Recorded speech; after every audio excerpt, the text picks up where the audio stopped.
រាជរដ្ឋាភិបាលបានដាក់ចេញនៅអនុក្រឹត្យចុះថ្ងៃទី1ខែមេសាឆ្នាំ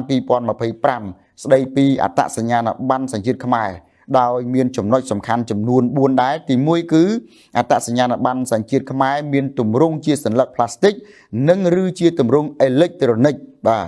ដែលអាចធ្វើអន្តរកម្មជាមួយប្រព័ន្ធផ្សេងៗសម្រាប់សេវាកម្ម Digital ទី2ត្រូវបានផ្ដល់ជូនបុគ្គលមានសញ្ជាតិខ្មែរគ្រប់រូបដែលមានអាយុចាប់ពី15ឆ្នាំឡើងទៅ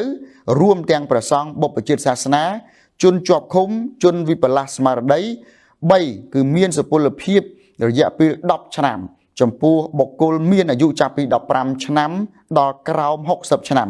និងមានសុពលភាពជាអចិន្ត្រៃយ៍ចំពោះបុគ្គលមានអាយុចាប់ពី60ឆ្នាំឡើងនិងទី4គឺដំណើរការផ្ដល់ប្រកេនអត្តសញ្ញាណប័ណ្ណសញ្ជាតិខ្មែរមានរយៈពេល21ថ្ងៃនៃថ្ងៃធ្វើការគិតចាប់ពីថ្ងៃស្នើសុំបាទផ្អែកតាមអនុក្រឹត្យនេះក្រសួងមហាផ្ទៃបានចេញប្រកាសស្ដីអំពីបែបបទនិងនីតិវិធីនៃការស្នើសុំចុះបញ្ជីការផ្ដល់ការកែតម្រូវទិន្នន័យការលុបបញ្ជីការធ្វើមោគភាពនិងការដកហូតអត្តសញ្ញាណប័ណ្ណសញ្ជាតិខ្មែរព្រមទាំងបណ្ដឹងមិនសុខចិត្តនានាបាទ